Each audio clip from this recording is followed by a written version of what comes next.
Hi again, welcome back to the Scandinavian History Podcast with me, Michael Schenkman. Last time we followed the Norwegian struggle to break free from the union with Sweden.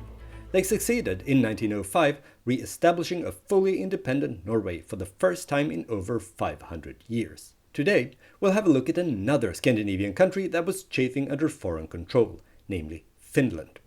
Even though there are some interesting parallels between the Norwegian journey to independence and what was happening in Finland, there were also some substantial differences. The Finns may have observed the developments in Norway in the late 1800s with jealousy, because their situation was not quite as simple and their prospects of achieving independence seemed far more distant.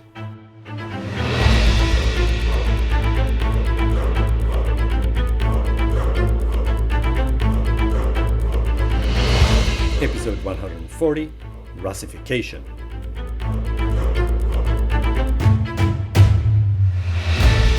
In episode 121, The Grand Duchy, we saw how the people of Finland coped with the Russian conquest with acceptance.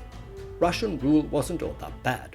It brought with it certain boons, such as eliminating the threat of being invaded and plundered by Russian troops. Besides, it wasn't like the Finns had much of a choice anyway. People just got on with their lives, and the vast majority of Finns living in the countryside didn't notice any big difference from when Finland had been a part of Sweden. As we saw in episode 121, the administrative elites as well as the merchant class assumed the Russians were there to stay and chose to adapt to that fact. Besides, they saw Russia as giving opportunities, since it was a vast empire with huge markets and job openings in the imperial bureaucracy, and they were more than willing to explore these opportunities. That made the incorporation of Finland under the Russian crown a smooth and relatively painless process.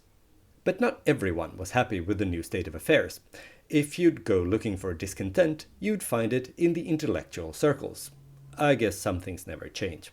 Anyway, among these intellectuals, there were those who were inspired by the 19th century national awakening, or the construction of national identities, if you prefer that perspective, and who worked hard to achieve this in Finland as well. It demanded a bit of work, since Finland lacked a couple of key elements nationalists usually like to point to when they argued for the idea of the nation, namely a national history and a common language. That meant they had even less material to work with than their Norwegian counterparts, who, even though they lacked a language, at least could point to a supposedly glorious past hundreds of years ago. But just because it was challenging, that doesn't mean it was impossible. And in the 1840s, the idea of the existence of a Finnish nation started to gain wider popularity, at least in intellectual circles. The vast majority of the population living in the countryside were still largely unaware that they belonged to something called the Finnish nation. The Finnish language became a key factor in the creation of this new national movement. Traditionally, it had been the language spoken by the uneducated peasants. Anyone with an education in Finland had always spoken Swedish, partly because all higher education was conducted in Swedish. But even though the Finnish speakers may have been uneducated peasants, they made up roughly 85% of the population in the Grand Duchy. So if you wanted to create a national movement on a mass scale, you needed to include them. Since their language had been seen as little more than a peasant tongue during the Swedish time, not much effort had been put into developing the Finnish language after Mikael Agricola translated the Bible back in the 1500s. But that changed now. In 1826, the priest Gustav Renvall published a large Finnish Latin German dictionary, and it became the gold standard for written Finnish for generations to come. But not everyone was a fan of Renvall's work. Just like Agricola 300 years before him, Renvall based his work on West Finnish dialects. Since this part of the country also had a large Swedish-speaking population, the Finnish spoken there was heavily influenced by Swedish in terms of vocabulary. Others, such as the folklorist Carl Axel Gottlund, argued that a new Finnish standard should instead be based on Savonian dialects, spoken further east in more isolated inland regions, where the language was purer and less polluted by Swedish. Note the parallel to Norway here, with radicals arguing for the usage of peasant dialects unaffected by the language of the former hegemon.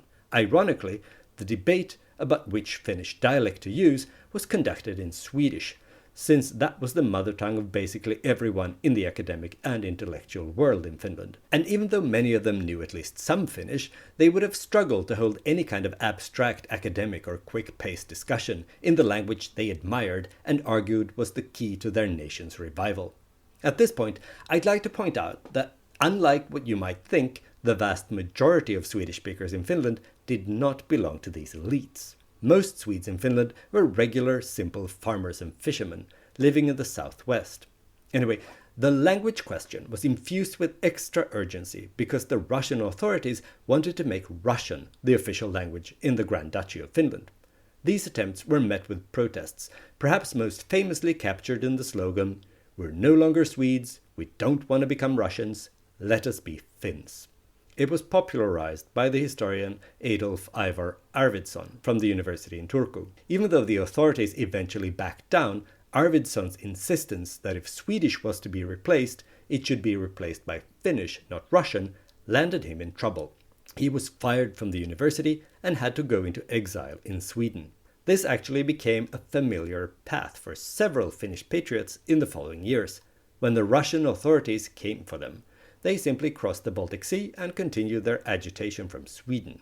Their works were smuggled into Finland, where they were spread and read in secret. The Russian authorities now had the Finnish national question on their radar, and from the 1820s onward, they kept a close watch on this topic, clamping down on anything that smelled of Finnish separatism. As you may remember from episode 121, a part of this effort was to move the capital and the university from Turku to Helsinki to get further away from Sweden and closer to Russia. The Russian scrutiny meant that the intellectuals who participated in this debate had to perform a delicate balancing act. They couldn't afford to criticize Russia in any way, and they often peppered their articles and speeches with expressions of admiration and loyalty to the emperor and a deep faith in God and his wisdom. Among the intellectuals who participated both in the debate and in the creation of the literary basis for the Finnish nation are three born within a few years of each other in the last years of Swedish rule in the early 1800s, who I think deserve a special mention. First we have Elias Lönnrot. He was a Finnish version of Ivar Aasen in Norway and the Brothers Grimm in Germany, combined. Lönnrot traveled through Finland collecting folk poetry, compiling it into the national epic Kalevala, first published in 1835. He did more than just collecting, though. The supposedly ancient epic is to a large extent the fruit of his labor, built from scattered poems and stories into one whole, written in a language shaped by him. Nonetheless, Kalevala became enormously popular as a source to the ancient roots of the Finnish nation. Ironically, many of Lönnrot's enthusiastic admirers had to wait for the Swedish translation to read the Kalevala, since their Finnish wasn't good enough to understand the original. Another of these giants of Finnish national literature was Johan Ludvig Runeberg. He's considered to be the national poet of Finland. His debut was in 1830, but his big break came in 1848 with the first part of the Tales of Ensign Ståhl. It's an epic cycle of poems describing the war of the Russian conquest. In it, Runeberg manages perfectly to balance on the edge of what the Russian authorities could accept by describing Finnish patriotism and willingness to sacrifice without angering the Russians. It probably helped that the person who comes out the worst is arguably the King of Sweden, Gustav IV Adolf, who is described as ridiculous and out of touch. Despite the fact that the Tales of Ensign Ståhl was written in Swedish, or perhaps thanks to it, the book became a smash hit in Finland. It's been called the foundational text of Finnish patriotism, and the opening poem, Our Land, eventually became the national anthem of independent Finland. The third person to complete this Finnish literary triumvirate is Johan Wilhelm Snellman. Inspired by philosophy he'd picked up while traveling abroad, Snellman argued that an absolute condition for the development of a Finnish nation was that it would be Finnish-speaking.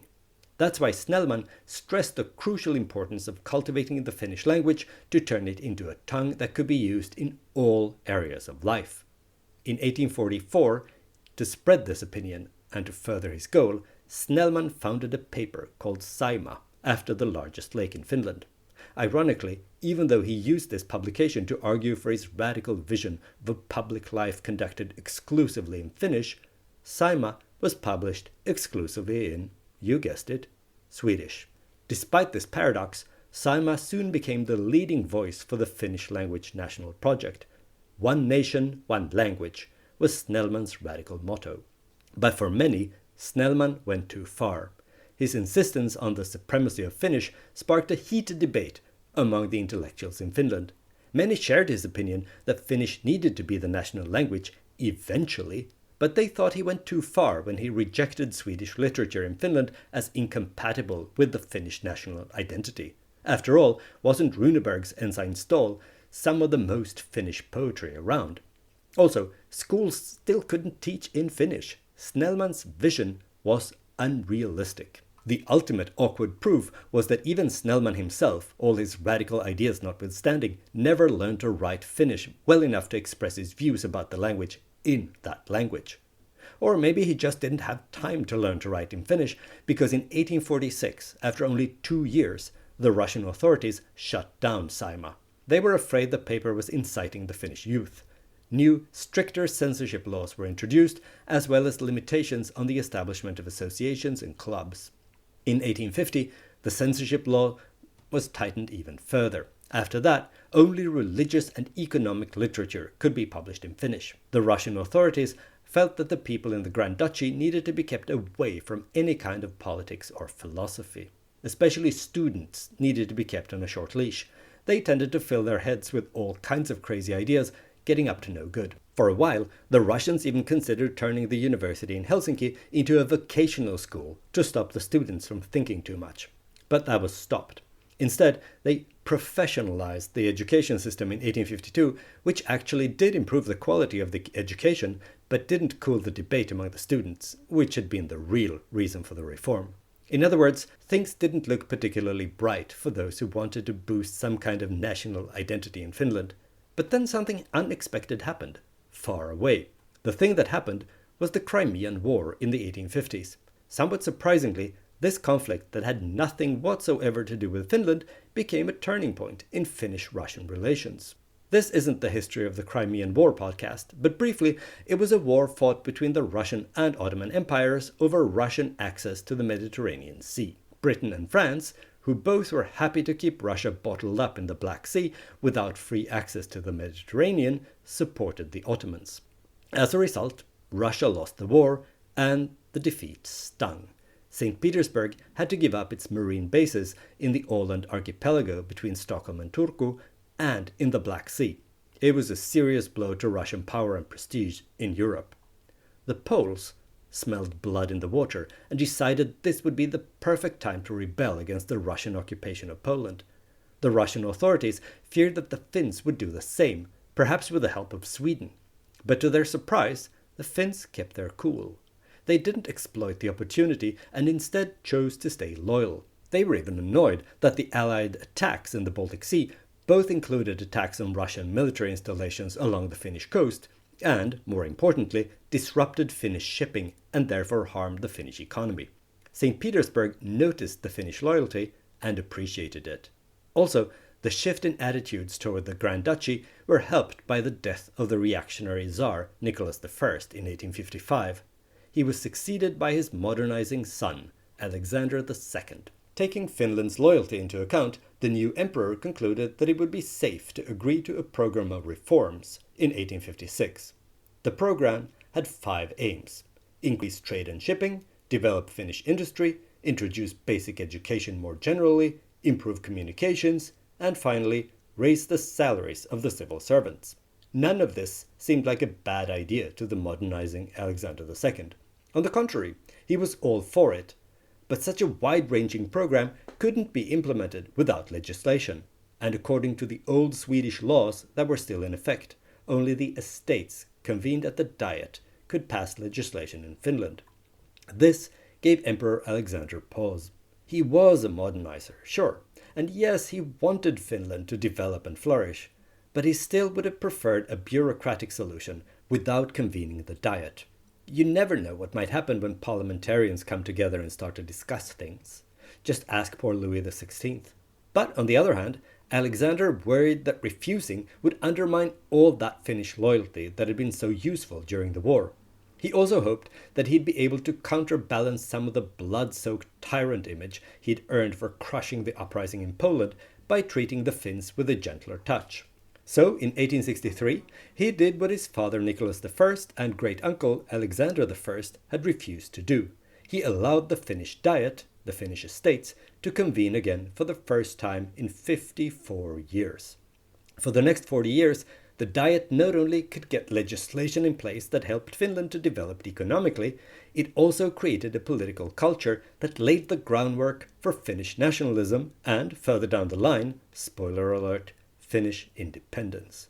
Still, the Diet had to perform the same balancing act as everyone else, making sure that no one threatened or annoyed the emperor by discussing hot political topics.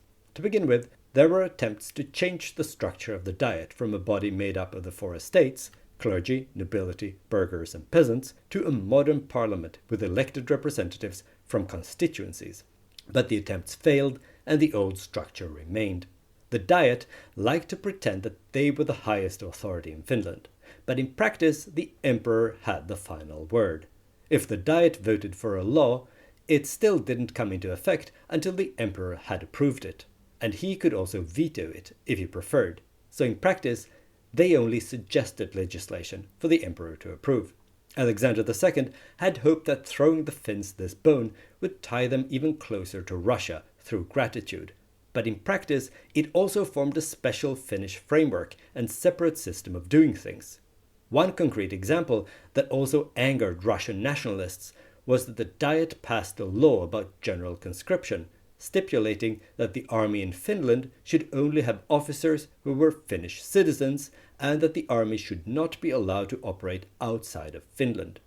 Another example was that the Diet introduced a separate currency in Finland. The Swedish currency was finally replaced, but not with the Russian ruble, but with a completely new one, the Finnish mark. The Finns managed to get the emperor to agree to this by arguing that it would be helpful to the imperial finances to have a strong, separate Finnish currency. I don't know if it did much to help the empire financially, but it did help Finland to expand its trade with Europe. From now on, Finnish political life was governed by two bodies, the Diet and the Senate.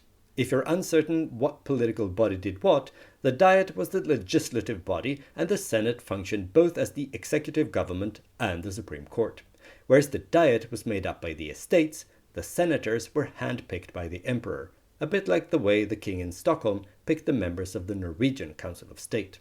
In these bodies, two factions eventually crystallized. They adhered to two different ideologies, liberalism and phenomania. The liberals were the same as everywhere else in 19th century Europe, all for capitalism, freedom of religion, freedom of speech, limited government intervention and all that. In the Diet, the liberals had their biggest support among the nobles and the burghers. The Fennomans, on the other hand, had their greatest support among the peasants and the clergy. Fennomans were the people who stressed the Finnish aspect of the Finnish national project. The obvious leader of the Fennomans was Snellman, the guy who started that newspaper Saima and argued for a 100% Finnish-speaking public life in Finland. Despite this, the emperor trusted and liked him. Alexander even allowed Snellman to function as the vice president of the Senate because Snellman took such good care to express his loyalty to the emperor frequently, loudly, and eloquently. In 1863, he even managed to get the emperor to support his Fennoman language program, aiming at turning Finnish into the language of public discourse and administration in Finland. Alexander II agreed to this project not because he felt so strongly about the development of Finnish, but because he thought it was a pipe dream. There was no chance Finnish could ever fill this function. It wasn't developed enough. It lacked a relevant vocabulary, a set grammar, or even standardized spelling. That meant there were almost no books in or about Finnish. But the emperor and his advisors thought it would help to weaken the status of Swedish in Finland, reducing the Swedish influence over the former eastern part of the Swedish realm. Then, when Finnish failed to do the job, which it inevitably would, the authorities would be able to sweep in and introduce Russian as the only official language in Finland instead. The liberals were skeptical of Snellman's project. They thought it was unnecessary and even dangerous, partly because they shared the emperor's assessment that Finnish wouldn't be up to the task, and it would end up benefiting Russian instead. The liberals, many of whom were Swedish, felt the Swedish language kept Finland connected to Scandinavia and to Western Europe more broadly. If the status of Swedish was undermined by Finnish or Russian, Finland would run the risk of being disconnected from Western culture. Swedish was a lifeline to the West. The Finnish language would isolate Finland and make it more vulnerable to Russian encroachments. It's noteworthy that, at this time, Finnish was actually starting to gain ground, and the Swedish-speaking population was shrinking from 14% to 12%, partly due to language switches, but also due to lower nativity among Swedish speakers. This development added to the worry of the Swedish-speaking liberals. Instead, liberal patriotism focused on civic feelings and legal arguments. They often referred back to the Diet of Porvoo in 1809 and saw that as a point in history when Finland was created. Before that, no such political body had existed, but the Diet and the Emperor established it. In addition, they like to claim that in Porvoo, Emperor Alexander I had agreed to a situation where Finland was essentially an autonomous country within the empire, in personal union with Russia by virtue of a shared sovereign. Nothing else tied Finland to Russia. Only the crown. This was a convenient piece of fiction that was not supported by St. Petersburg, by the way, but it was increasingly popular in patriotic liberal circles in Finland. Much like Norwegians saw their constitution of 1814 as a bulwark against attempts to increase Swedish influence, Finnish liberals saw the old Swedish laws, still in effect in Finland, as a shield against Russian attempts to tie the Grand Duchy closer to Russia. As the years went by, the divide between liberals and Fennomans deepened. The Fennomans worried that the liberal brand of patriotism risked turning Finland back to Sweden, so they actually saw Russian control over Finland as a good thing, at least for the time being. Many Fennomans thought that the Russian conquest had liberated the Finnish nation from Sweden, and now the culture and language could blossom, free from stifling Swedish influence. History professor Yrjö Koskinen went so far as to claim that the Swedish era had been one long dark age of discrimination and marginalization of all things Finnish. He enjoyed widespread support in the growing Finnish language press. The Russian authorities also liked this hostility to Sweden because they liked anything that could weaken the connection between the Grand Duchy and Sweden. This Fennoman offensive against the position of the Swedish language led to a counter-reaction. In the 1870s, a group of intellectuals and academics started to demand protection for the Swedish language in public life. They were called Svekomans. The most extreme minority Svekomans claimed Swedes in Finland were a separate nation, but the majority of them balked at the suggestion. Most of the Svekomans instead preferred to frame it as a question of culture. Since the liberals failed to consolidate into a bilingual party, attracting mostly Swedes, they merged with the Svekomans into a Swedish party with the strongest support in the noble and burgher estates of the Diet. So the Finns were divided between two competing visions of the nation, much like the Norwegians. And just like the Norwegians, they were facing an external threat that had the potential of uniting them. In the case of Finland, that external threat was the emperor in St. Petersburg. The Russian Empire was an autocratic state. That meant that there could be sharp shifts in policy if the emperor changed his mind or whenever a new emperor acceded to the throne. In 1881, the modernizing Alexander II was murdered in St. Petersburg. He was succeeded by his son, Alexander III, who, by the way, was married to Maria Fyodorovna, one of the daughters of the father-in-law of Europe, King Christian IX of Denmark. Unlike his father, Alexander III wasn't into modernization.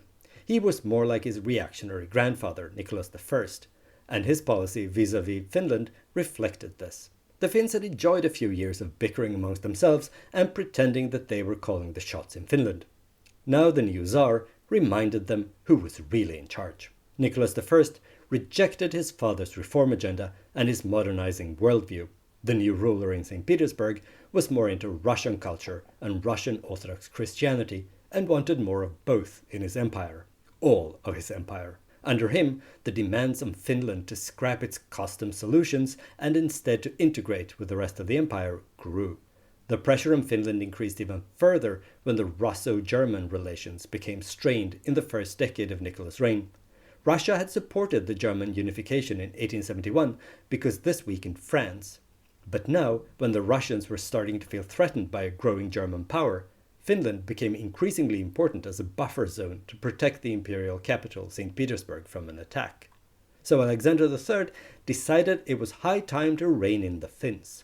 When the Senate in Helsinki suggested another batch of separate solutions for Finland in 1889 as a part of the establishment of an imperial customs union, the emperor sarcastically asked if Finland belonged to Russia or the other way around.